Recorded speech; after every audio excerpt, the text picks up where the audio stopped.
Bonjour et bienvenue sur les ondes françaises de Radio Taïwan International. Vous suivez maintenant l'émission Le Courrier des auditeurs. Hello. Hello. Guten Tag. Guten Tag. Bonjour. Bonjour. Gracias. Gracias. Hola. Hola. Konnichiwa. Nous sommes le samedi 20 juin et vous êtes en compagnie de Meg? et Floriane pour le Courrier des auditeurs.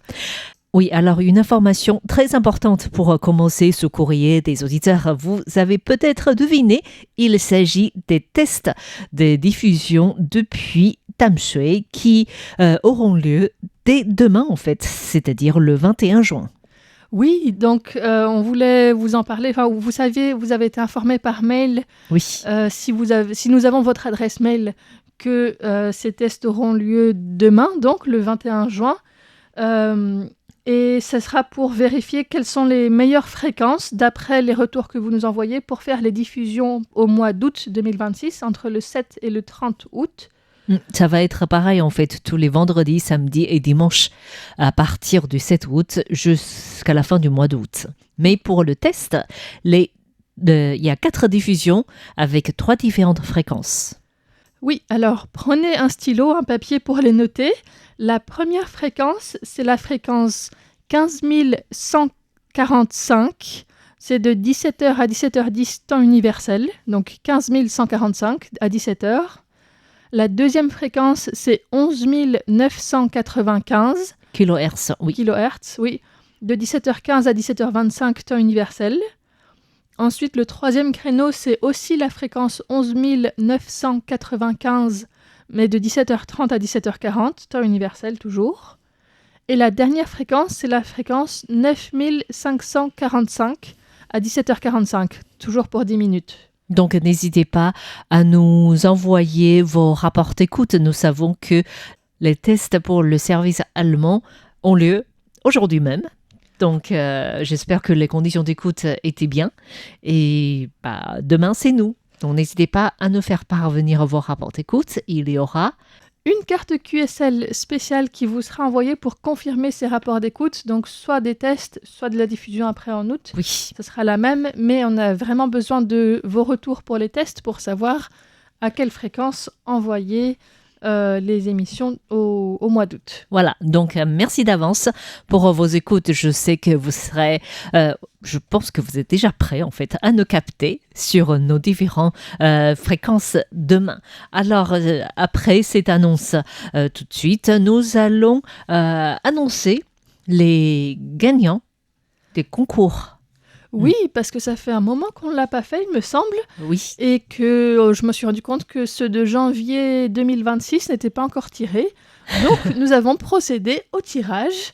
Oui, alors pour le mois de janvier, je ne sais pas si vous vous souvenez, mais la question c'était quelles sont les personnalités politiques qui étaient visées à cette époque-là, depuis fin décembre, début janvier, par des tentatives de destitution, plutôt révocation aussi. Alors il y avait essentiellement 2 personnes concernées. Il y avait tellement en fait, du coup on se demandait, on commence déjà à oublier les tentatives de destitution qui s'étaient déroulées à Taïwan il y a quelques mois. C'était notamment le président de la République, Lai Ching-te, et aussi le premier ministre Zhou Yongtai, et lancé, bien sûr, par les députés de l'opposition, Kuomintang, en sachant que de toute façon, ça n'allait pas passer. Parce qu'ils n'ont pas les 2 tiers au Parlement, au Yuan législatif, donc c'était perdu d'avance. Geste politique, voilà, comme on dit. Et il y avait 5 cadeaux, c'était des ananas tricotés trouvés par Tiffen. Donc, félicitations à 5 auditeurs qui sont Jean-Michel Aubier, Farid Boumchal, Philippe Marsan, Jacques Augustin et Idriss Boudina. Félicitations. Voilà, donc merci d'avoir participé et puis félicitations effectivement aux 5 gagnants et félicitations aussi aux gagnants du concours du jeu du Nouvel An, puisque nous avions fait un jeu de cartes autour du cheval avec beaucoup de questions dans des domaines différents et on vous avait demandé la réponse à la question que nous n'avions pas su trouver à ce moment-là, qui était l'origine du nom du festival de cinéma qui s'appelle le Jim Mahjong, le prix du cinéma à le Taïwan. Golden Horse Award. Voilà. Et pourquoi il s'appelle Jimma? Eh bien, c'était en fait une référence à Kinmon et Mazu, comme l'ont trouvé quelques personnes qui nous en ont informés. Et c'est Paul Jamet qui remportera les cartes. Donc, il va recevoir prochainement notre jeu fait maison. Désolée que nous avons procédé à ce tirage au sort aussi tardivement. J'espère que vous vous rappelez encore les règles du jeu. Elles seront incluses dans le paquet avec les cartes. Voilà, préparées soigneusement par Floriane. Voilà donc pour les concours tirés aujourd'hui. On vous remercie de votre participation et on vous rappelle les concours pour lesquels vous pouvez justement encore participer, qui sont mensuels et trimestriels. Pour le mois de juin, le concours est très bien trouvé dans le sens où c'est vraiment de la saison. C'est la saison des vélos en fait. Il commence à faire beau. Normalement, il commence à faire beau. C'était il y a 2 mois, la bonne saison pour faire du vélo à Taïwan, mais en France, c'est maintenant. Oui, c'est vrai, c'est ça en fait. Et du coup, le concours, c'était en lien avec le sport. Oui, avec les pistes cyclables, puisqu'ils ont annoncé qu'il y aura fin 2026 un nombre certain de pistes cyclables qui permettront de faire le tour de Taïwan. Et donc, on vous demande quel est ce nombre. Oui, donc c'est pas évident à trouver, j'ai l'impression. Les auditeurs qui ont envoyé des réponses, les réponses varient en fait. Je pense que ça dépend des différentes sources, mais sachez qu'il y a un grand piste cyclable qui fait autour de Taïwan qui devrait être achevé cette année en fait.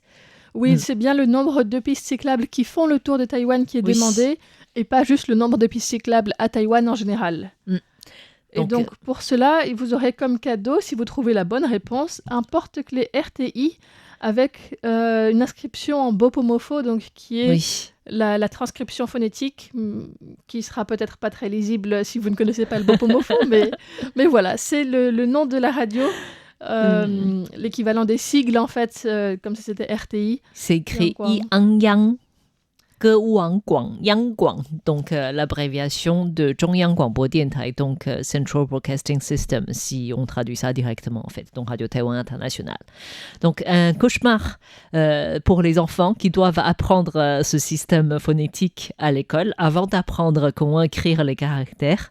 Mais c'est des choses qu'on n'oublie jamais de la vie en fait. C'est aussi ce qui est utilisé encore maintenant pour saisir les caractères chinois sur le téléphone ou l'ordinateur, majoritairement à Taïwan. Tout à fait. À part quelques étrangers comme nous qui continuons à utiliser le système pinyin, qui est le système en vigueur en Chine. Oui. Mais voilà. Parce que les Chinois en Chine n'apprennent pas le bopomofo, le système phonétique. C'est différent. Le pinyin, c'est avec l'alphabet latin. Oui. Donc, ça facilite. Plus accessible, même si du coup, ça fait qu'on confond parce qu'on voit un J et on veut le prononcer je, alors que c'est pas ça. Oui. Donc voilà. Tout à fait. Le J et le G, c'est ça. Il y a aussi une activité spéciale du mois de juin parce qu'on vous demandait à Taïwan qu'est-ce qui est célébré le 19 mai, le Huijiu en mandarin, et depuis quand? Alors c'est parce que Sasa avait des cadeaux spéciaux en fait qu'elle avait obtenus et qu'elle souhaitait partager avec les auditeurs à l'occasion d'une activité relative justement à ce 19 mai. Et bien sûr, à partir de cela, il y a aussi le concours trimestriel qui doit toucher fin en fait pour fin juin. On vous invite à nous citer 3 mesures prises à Taïwan au niveau du gouvernement central ou local dans le but d'encourager la natalité. Voilà, et quels sont les cadeaux pour ça? Il y a 3 tongs, 3 paires de tongs. En fait, c'est des sandales taïwanais typiques en manier, bien sûr. Voilà, donc vous ne pouvez pas porter. Accrocher au frigo. Voilà. Pas pour vous accrocher vous au frigo. Mais... Voilà, donc n'hésitez pas à participer à ces différents concours ou activités proposées par le service français de RTI. Sachez qu'il y a une grande activité de sondage d'opinion que RTI organise régulièrement. En général, c'est sur une base annuelle ou biannuelle, je ne sais plus. Mais en tout cas, c'est en préparation. Ça devrait arriver très prochainement. On vous informera dès que l'activité est prête. Voilà. Donc pour les actualités de la radio et les concours. On a fait le tour de toutes les annonces. Alors maintenant, aux questions de nos auditeurs, à commencer par une question abordé par beaucoup d'auditeurs qui sont des fans de foot. Mais oui, parce que c'est la pleine saison. C'est la saison. Mais Oui. alors, où est Taïwan? Oui, Taïwan est très loin. C'est vrai que même si cette année, on a élargi à 48 équipes pour participer à cette Coupe du Monde, on est toujours très très loin de ces 48. On vous invite d'ailleurs à suivre un post d'Instagram que Valentin Odo, notre stagiaire, nous a aidé à réaliser sur l'histoire du football et surtout le football féminin qui a une meilleure excellence.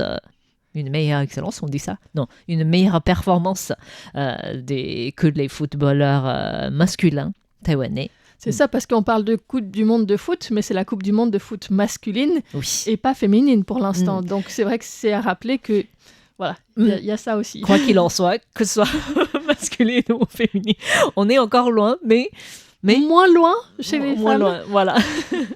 Moins loin de participation, même pas de podium en fait. Mais en tout cas, beaucoup d'auditeurs s'intéressent donc à la situation à Taïwan et aussi, est-ce que les Taïwanais suivent les matchs de foot? Est-ce que c'est diffusé facilement? Est-ce qu'on peut les voir? Facilement Effectivement, il y a des endroits où il y a des diffusions, même quand c'est à 3h du matin, à n'importe quelle heure, du jour ou de la nuit. Et le sujet est devenu politique ces derniers jours, avec, c'est d'ailleurs ce qui m'intéresse le plus particulièrement en fait, sur Pékin ou Taïwan, ou Taipei en fait. Ça c'est absolument incroyable. En fait, déjà, à Taïwan, on peut suivre le foot, comme tu disais. Il y a des retransmissions en direct dans des bars, dans plusieurs endroits. Oui. Alors, la situation, c'est ainsi, il y a une grosse chaîne de sport qui a acheté le droit de diffusion.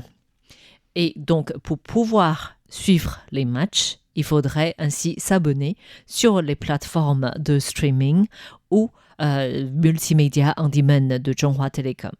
Et dans ce cas-là, c'est un forfait payant. Par exemple, pour Chunghwa Telecom, il faut payer environ $400 taïwanais, un peu plus de 11 € pour 90 jours de télévision en fait.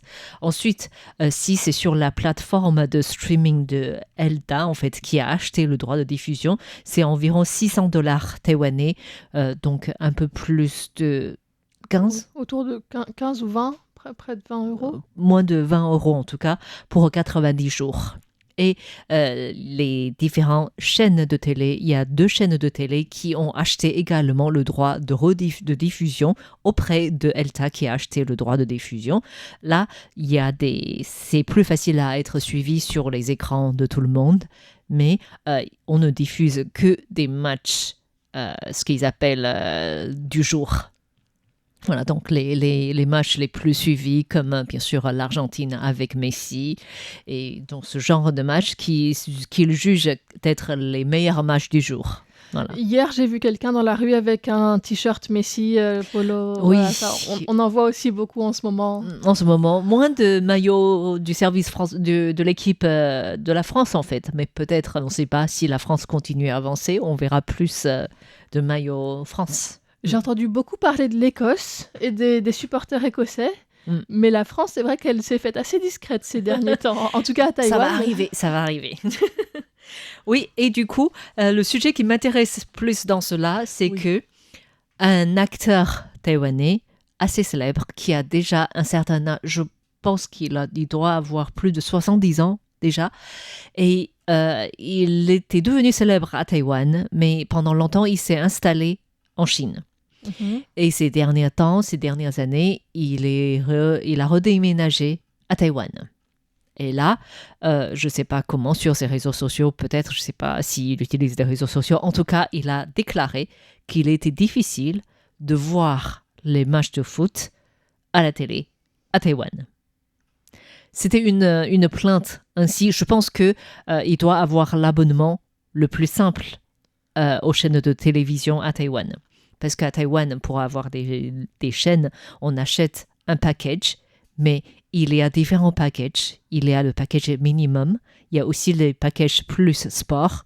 Donc, ça dépend de l'abonnement de chacun. Donc, monsieur n'a peut-être pas Le bon un abonnement abonnement. pour Voilà. voir les Et du matchs. coup, il a dit, comme il est célèbre en Chine aussi, il a dit c'était difficile de voir des diffusions à Taïwan. Et le porte-parole du bureau chinois des affaires taïwanaises, qui dépend donc du gouvernement chinois, a fait une déclaration en disant que la Coupe du Monde est l'un des plus grands événements sportifs du monde, ce qui fait que la Chine a utilisé toute sa force, tous ses avantages pour acheter le droit de diffusion et pour que tout le monde puisse le suivre. Non, ça, il a fait cette déclaration. Je pense que c'est la situation en Chine. Mais c'est pas gênant. Mais après, il a dit, du coup, on invite tous les Taïwanais qui habitent, non, tous nos compatriotes sur l'île à suivre les matchs à travers les réseaux Internet ou les applications de la Chine. Voilà. Donc, C'est tellement hallucinant comme situation. c'est déjà très drôle. D'autant plus que ce porte-parole du bureau des affaires taïwanaises de la Chine a dit que les Taïwanais sont aussi les bienvenus, les compatriotes de l'île sont aussi bienvenus en Chine pour suivre les matchs, expérimenter la vie pratique en Chine et aussi ressentir le dynamisme du développement en Chine. Mais ça donne juste envie de rire quand on est à Taïwan et qu'on entend ça. Donc, il y a déjà donc ce Oui. propos déclaré. Donc, c'est déjà très drôle que le gouvernement chinois réagit au propos d'un acteur taïwanais. Ensuite, c'est encore plus drôle. Du coup, le bureau, la commission ministérielle des affaires continentales du gouvernement taïwanais a réagi en demandant à la Chine de se mêler à ses propres affaires, que cela fait plus de 40 ans que les Taïwanais arrivent à regarder les matchs de la Coupe du Monde à la télé, que ça ne regardait pas la Chine, en fait. Et je trouve ça assez drôle, ce genre d'échange entre les deux gouvernements pour finalement rien du tout, en fait. Parce que concrètement, ce que la Chine a déclaré, c'est illégal dans le sens où, même si les Chinois ont acheté les droits de diffusion, c'est pour la diffusion en Chine, Et pas à Taïwan. pas à Taïwan. Donc, a priori, S'ils disent vous êtes c'est compatriotes, illégal. mais on n'achète pas les droits de diffusion pour chez vous, mais vous faites quand même partie de notre pays. du coup, du coup, C'est voilà. abracadabresque. Enfin, Donc, oui. du coup, Taïwan est indépendant, en fait. Ça veut dire que on peut pas regarder le droit d'acheter en Chine. Et puis il nous faut des Sur la permis télé pour aller en taïwanaise. Chine. On peut pas Voilà. aller juste comme ça passer un week-end là-bas pour aller regarder la télé, les matchs. Voilà, Enfin, du coup, ça devient quelque chose d'assez drôle. Et sinon, les Taïwanais suivent aussi les matchs plus ou moins bien que les Français, je pense. Mais on essaie de suivre.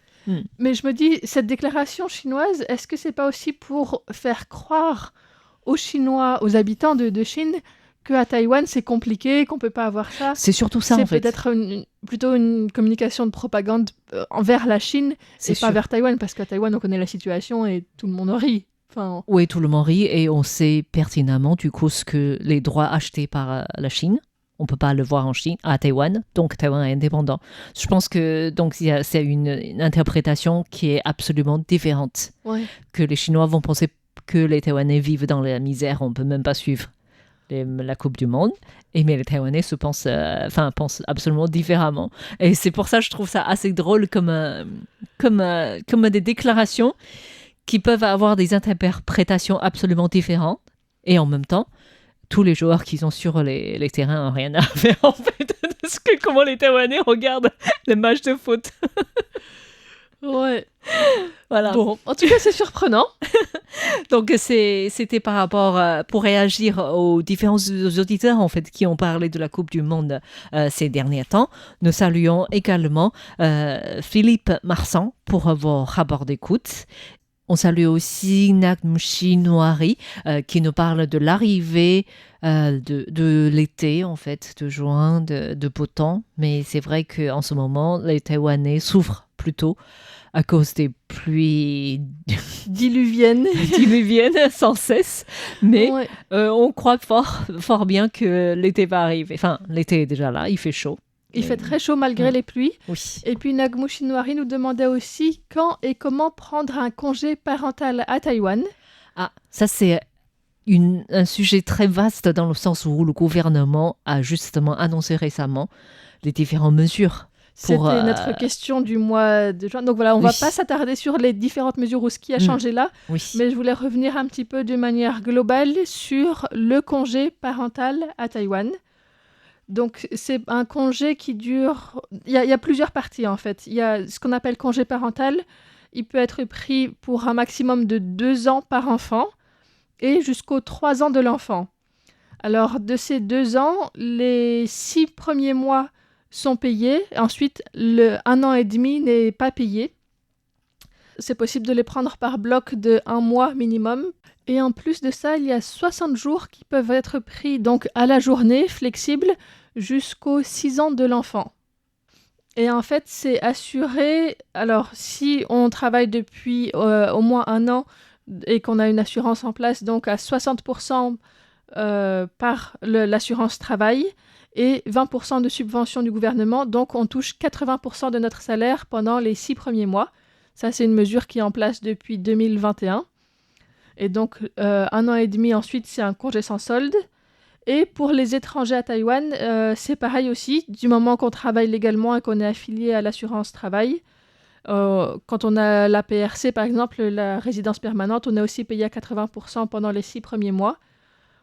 Et pour les non-résidents à Taïwan, c'est possible de prolonger son visa visiteur pendant 1 an pour rester proche de l'enfant. Alors tout ça, c'est pour le congé parental. C'est pas le congé paternité. C'est un congé qui peut être pris par n'importe lequel des 2 parents. Mais le congé maternité, pour la personne qui accouche, du coup... Plus logique. Voilà. Et lui, il est de 8 semaines, donc 2 mois obligatoires à la naissance, qui est payé à 100% par l'entreprise. Si on travaille depuis plus de 6 mois dans cette entreprise, ou bien à 50% si on travaille depuis moins de 6 mois dans cette entreprise. Il est aussi possible de prendre 7 jours de congé pour les examens prénataux. Et l'autre conjoint peut aussi prendre 7 jours payés à 100% pour accompagner la mère aux examens prénataux ou le jour de l'accouchement, par exemple. Ensuite, donc, pour le congé parental, les 2 parents peuvent le prendre en même temps. Et au total, donc, ça fait 12 mois d'allocation, 6 mois par parent. Et il faut aussi rappeler que les parents sont protégés contre la termination du contrat jusqu'à 30 jours après la fin du congé. Donc, c'est interdit pour les employeurs de terminer un contrat, que ce soit pendant la grossesse, pendant le congé maternité ou parentalité. Pour le père ou l'autre parent aussi, c'est interdit. Et jusqu'à 30 jours après le retour à un poste similaire qui doit être garanti. Et si c'est le cas, si une mère ou un parent est congédié de son travail, eh bien, l'employeur peut être obligé de le reprendre et de payer les salaires manquants de façon rétroactive, plus les dommages pour le stress imposé par la termination du contrat. Et ça, ce sont des cas qui se sont déjà vus plusieurs fois. Donc, voilà, le statut d'employé des parents est protégé. Ça, c'est assez important. Les employeurs ne peuvent pas non plus refuser les demandes de congé parental, ni pénaliser avec les primes d'assiduité, par exemple, en les supprimant pour les parents. Il y a aussi des subventions du gouvernement jusqu'à 1 000 $ taïwanais par jour. Donc 30 euros à peu près. À peu près 30 euros, c'est ça, pour les entreprises de moins de 30 employés, pour les jours de congés flexibles qui sont pris donc, à la journée. Après, il y a aussi des congés plus brefs qui peuvent être pris en cas de fausse couche. Donc, si on a fait une fausse couche avant 2 mois de grossesse, c'est 5 jours non payés. Si c'est entre 2 et 3 mois de grossesse, c'est 1 semaine payée à 50%.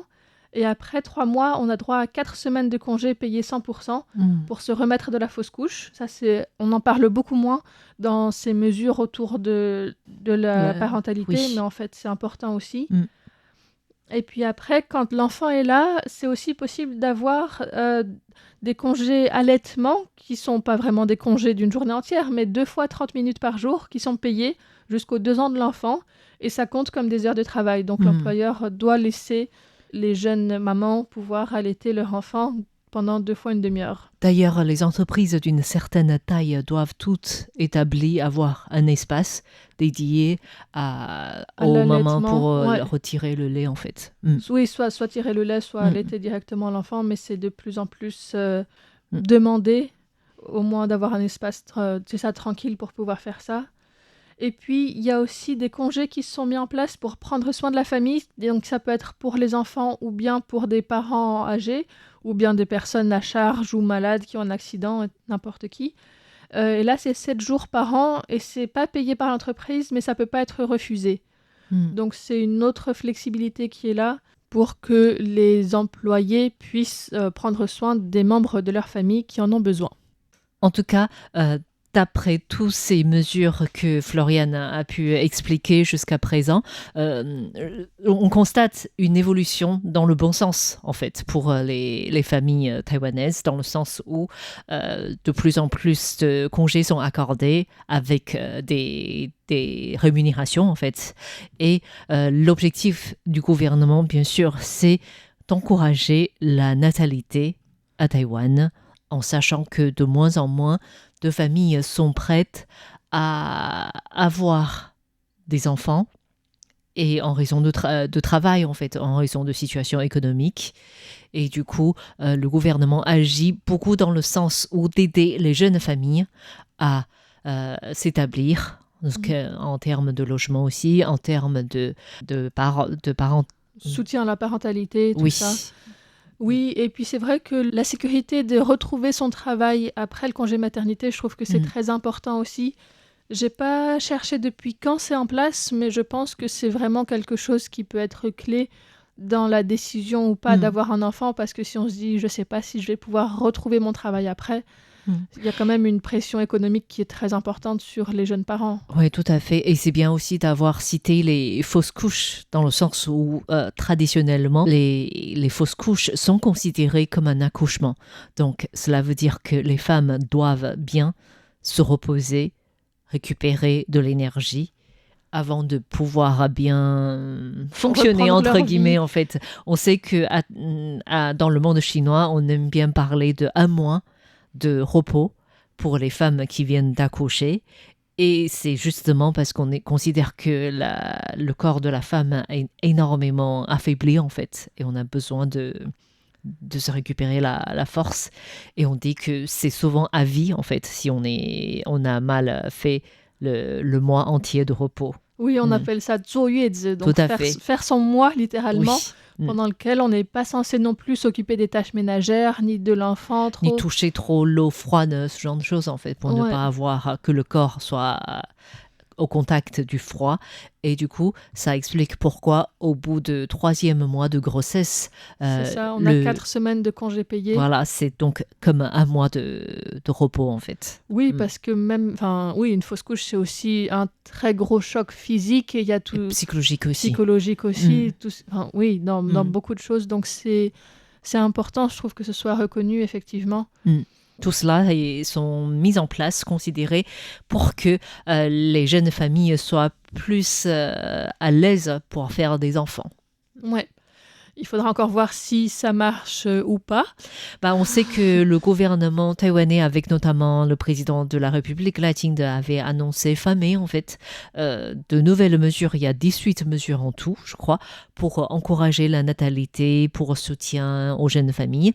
Et il faut espérer que cela commence à marcher au bout d'un certain temps, d'avoir un petit dynamisme dans la naissance des enfants à Taïwan. Oui, après, certaines de ces mesures ont été assez critiquées aussi parce que elles ne sont pas forcément en accord avec ce qui est attendu par les parents. Oui. Et puis, il faut voir aussi si elles passent au niveau législatif, parce que ce sont une annonce, Ça a besoin de budget, mais on n'a pas de budget. De toute façon, le budget 2026 n'est pas toujours encore voté, pas voté. donc il faudra voir ce qui arrive à être mis en place réellement. Et bientôt, le budget de 2027 va être élaboré aussi, en fait, parce qu'on est arrivé à fin juin. Voilà. Donc, merci beaucoup à Nagmushi Noiri d'avoir posé cette question. Merci à tous les auditeurs de nous avoir écoutés et aussi envoyé de vos messages de soutien, des rapports d'écoute. Et rendez-vous demain pour les tests des diffusions en direct depuis Tamsui. Donc, merci beaucoup de votre écoute et à bientôt. Au revoir.